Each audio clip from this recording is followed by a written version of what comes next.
So recently I read Bambi's Children, the sequel to Bambi: A Life in the Woods, but I accidentally deleted all my notes when I had to reboot my phone. So instead of reviewing that, today we'll be looking at quite a different book called Raptor Red. This book came to my attention, like a lot of others, mostly through various Tumblr posts in the Xenofiction tab. It was published in 1995 by author Robert T. Baker. Or, actually, you know what? I think that says Backer. And he is now a 79-year-old paleontologist who wanted to better illustrate his more radical ideas on dinosaur biology through a newly discovered and named species at that time, the Utah Raptor. While Mr. Backer has also done non-fiction writing and some educational books about dinosaurs for children, Raptor Red seems to be his first and only real Xenofiction novel, and that really shows. I didn't like this book very much at all, and was pretty surprised to see its online reception.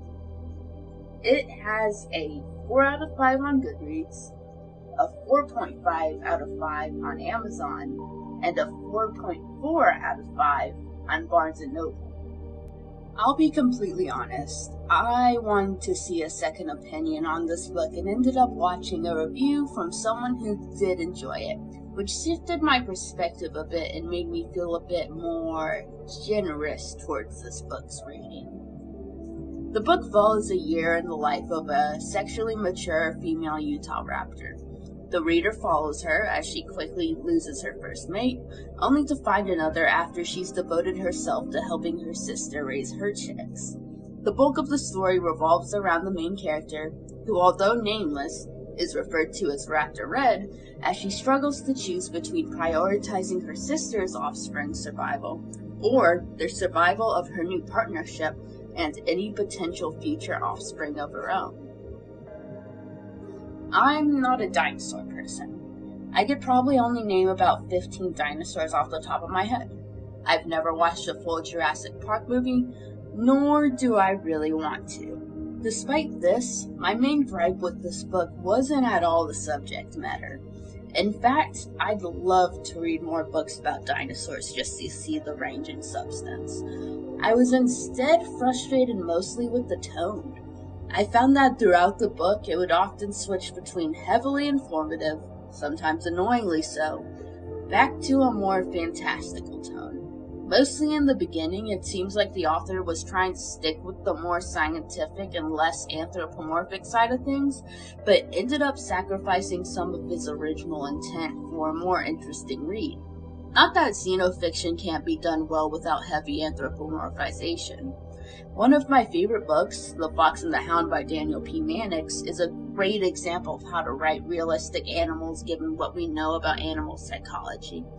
I'll probably never do a full review on it, but I plan to talk about why I like it so much in a future video about my top 10 favorite Xenofiction books, so stay tuned for that.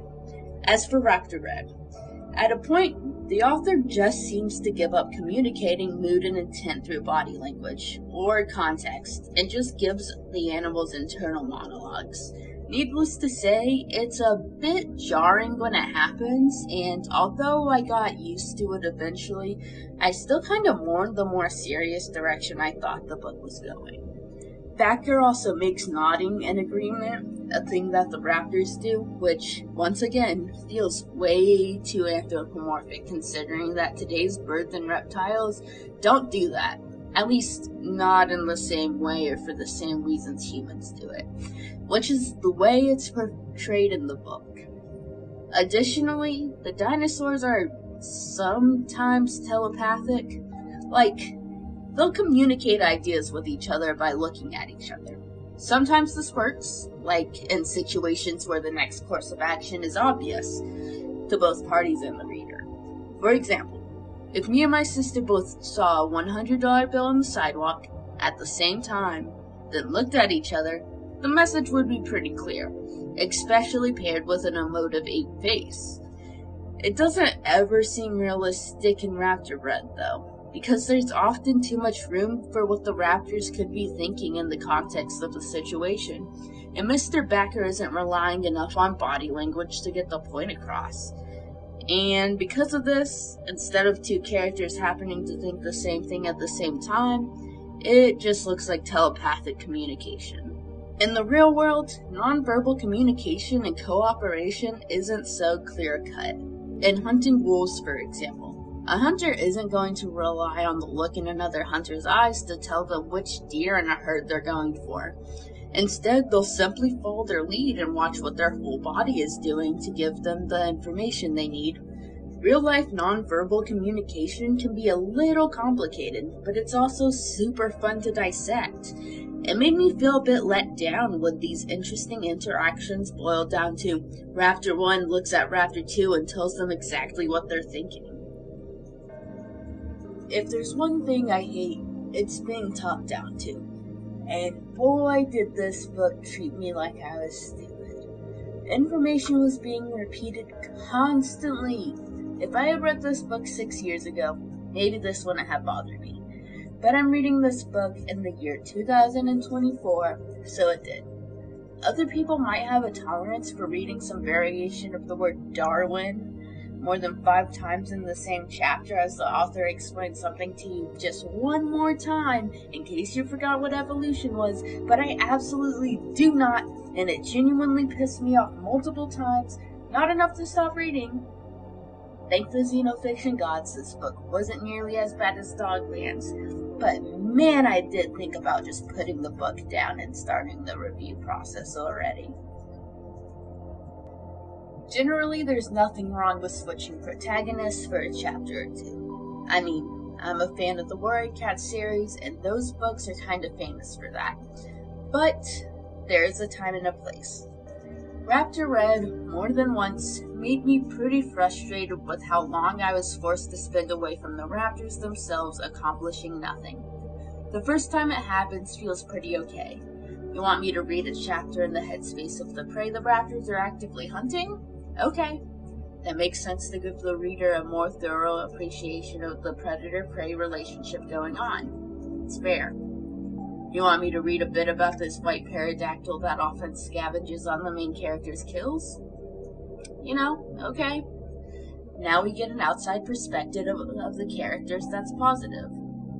Halfway through the book, though, it seems like every other chapter is an outside perspective that doesn't impact the story or really accomplish anything other than making you bored. What could be excused as opportunities to expand the reader's worldview start taking away from the story's enjoyability and otherwise streamlined nature. I don't want to read about a turtle that gets looked at by the protagonist for a few seconds. I don't want to read about a small mammal that the raptors never even know about. I don't want to read about some annoying white pterodactyl. I want to read about the raptors. If Mr. Backer wrote a book consisting of short stories about prehistoric animals, that would be neat, and I'm sure that's something tons of people would enjoy, but I don't appreciate being sold on a book about raptors only to have to trudge through paragraph after paragraph about this boring ass white pterodactyl. But seriously, those chapters where that stupid thing blows bubbles in a pond or whatever was a waste of my time that I will never, ever get back again. As I've mentioned before, this book presents itself as being on the more realistic end of Xenofiction. But there were a lot of points in the story where I found my suspension of disbelief wavering. Particularly in one scene, where Raptor Red's family is ambushed on a beach by 3 larger predators, and the scene ends with none of them dead due to a trick played by the main character. A trick I don't particularly see an animal being able to come up with when in a panicked situation, regardless of their intelligence. It was one of those story moments that just felt way too good to be true, even if it's in a fictional novel. There's the scene with the small mammal that seemingly saves the raptor family from death, and also a scene where the family confronts a new dangerous prey species that also lends to my suspension of disbelief being lifted. It seems like those that forced me out of the story and back to reality, which is not where I want to be considering I was just reading a book. When I initially finished this book, I did not plan to give it a very good reading, but after taking in the bigger picture, my opinion changed a little. While this book is rife with annoyances, the author did write it for a noble cause. That being to present dinosaurs like Utah Raptor in a different light, far different than the cold-blooded, emotionless creatures the public had been previously exposed to. I would say that Raptor Red deserved a, let's say, 3.5 out of 5. It's not very good in terms of writing, but it stands out in its purpose, and that's enough to put it above The Hunt from Elsewhere and other books of similar quality. Anyways, that's all for today. Between college and work, I have a few projects planned, but chances are the next book review you'll see from me will either be Bambi's Children or Dorothy Hurst's Promise of the Wolves. In the meantime, check out my other videos and look at some of my artwork up on Tumblr. Like, subscribe, and put in the comments what kind of books you'd like to see me review in the future. Sayonara!